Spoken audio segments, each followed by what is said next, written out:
अ, थोड़ा सा रिपीटेटिव है बट मैं एक बार वापस से बोल रहा हूँ इस बात को। किसी बच्चे की ड्राइंग वगैरह अच्छी हो तो पेपर 2 भी भर सकते हो। जी मेन का जो पेपर 2 है ना, 2 पेपर होते हैं बेटा। पेपर 1 तो सब लोग बीटेक के लिए देते ही हैं, साथ ही साथ कई एनआईटीज के अंदर और कई SPS, school of planning and architecture, सरकारी कॉलेज है, ठीक, ऐसे 7 कॉलेज हैं, ठीक? उनमें एडमिशन के लिए पेपर 2 देना पड़ता है। तो उसमें क्या होता है, पेपर 1 का वेटेज प्लस पेपर 2 का वेटेज मिलाकर एडमिशन होते हैं। और जोसा की काउंसलिंग से ही होते हैं, अलग से कोई पोर्टल नहीं है, जोसा की काउंसलिंग है। बस इतना सा फर्क पड़ेगा कि जिस बच्चे ने सिर्फ और सिर्फ पेपर 1 दे रखा होगा ना, उसके पास सिर्फ बीटेक वाले कोर्सेज ही खुलेंगे। लेकिन जिस बच्चे ने पेपर 1 और पेपर 2 दोनों दे रखे होंगे ना, उसके पास बीटेक तो खुलेंगे खुलेंगे, साथ साथ में बैचलर ऑफ प्लानिंग और बैचलर ऑफ आर्किटेक्चर भी एनआईटीज में, ट्रिपल तो नहीं है, और आईआईएसटी वगैरह में, या फिर बेटा जो मैंने एसपीएस नाम ली उनके ऑप्शंस भी उसके पास खुल जाएंगे। तो अगर आप में से किसी की पेंटिंग वगैरह अच्छी हो और उसको अगर डीप इंटरेस्ट हो तो उसका फॉर्म भर सकता है, लेकिन तभी भरे जब उसमें डीप इंटरेस्ट हो। अगर जैन अटेम्प्ट के अंदर नहीं भरना है तो ऐसा भी कर सकते हो कि पेपर 2 अगर भरना ही हो ना, तो अपर अटेम्प्ट में भर दो, क्योंकि उस टाइम थोड़ा रिलेटिवली फ्री रहता है इंसान।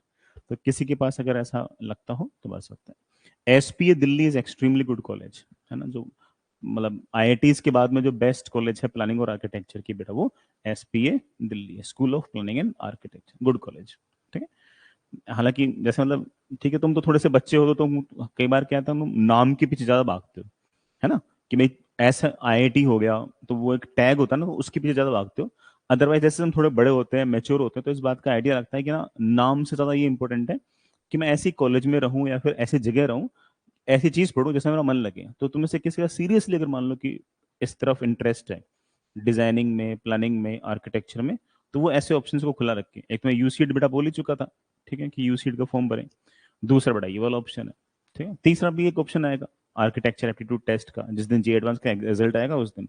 और वहां भी आप अच्छा कर सकते हैं। मतलब किसी भी फील्ड में अच्छा करने के लिए सबसे मेन चीज बड़ा क्या है, कि आपका वहाँ मन लगना चाहिए। एंड ऐसा थोड़ी कि जो भी कंप्यूटर साइंस वाले बच्चे हैं वो सारे के सारे बेटर प्लेस होते हैं, ऐसा नहीं है। बल्कि कई बार तो मुझे आजकल ऐसा लगता है कि अगर ढंग से डेटा निकाला जाए ना, तो मेरे ख्याल से एवरेज पैकेज कंप्यूटर साइंस वाले बच्चों को बहुत कम हो गया होगा, क्योंकि मोस्टली अनप्लेस जा रहे हैं। थोड़ा खुद सोचना, वीआईटी वगैरह में, एसआरएम में हजार हजार, डेढ़ डेढ़ हजार बच्चे कंप्यूटर साइंस अकेले ब्रांच के अंदर है। भाई किसी को कंप्यूटर साइंस, मान लो किसी कॉलेज को, मैं चलो प्रोफेशनल बात बोलता हूँ, कि मान लो किसी बंदे को कॉलेज स्टेब्लिश करना है, तो उसे मैकेनिकल इंजीनियरिंग ब्रांच खोलने में ज्यादा पैसा खर्च करना पड़ेगा। आपको लेथ मशीन्स लगानी पड़ेंगी, बड़े बड़े वर्कशॉप्स लगाने पड़ेंगे। आपको कंप्यूटर साइंस के लिए करना है क्या है, लैब्स लगानी है, सिंपल लैब्स लगानी है। एक कंप्यूटर आता है असेंबल्ड, सिर्फ उससे बड़े 35,000 का, 40,000 का, बड़े आराम से लैब बन जाएंगे।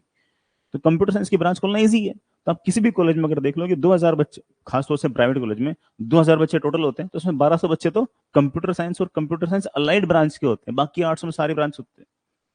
तो अगर आज से 4 साल बाद अगर आप एवरेज पैकेज अगर निकालोगे, तो मैं बहुत श्योर हूँ कि कंप्यूटर साइंस का एवरेज पैकेज कम होगा, है ना। तो इसलिए इंटरेस्ट ऑलवेज प्रिवेल्स, है ना।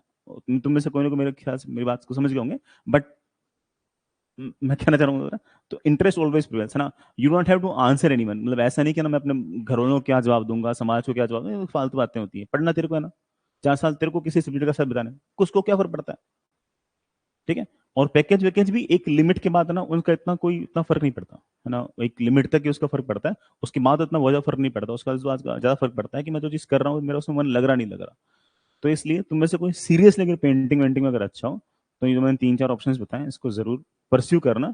जाना नहीं जाना तो जुलाई में डिसाइड कर लेंगे, ठीक है, लेकिन कम से कम अपने ऑप्शंस तो, ठीक है। तो पेपर 2 कोई देना चाहे बेटा जे मेन का दे सकता है, अभी नहीं देना चाहो तो अप्रैल में देना, ठीक है। ऐसे बेटा कोई और बात पूछनी हो तो ना बता दिया करो मेरे को ना, पर्सनली डिस्कस कर लिया करो।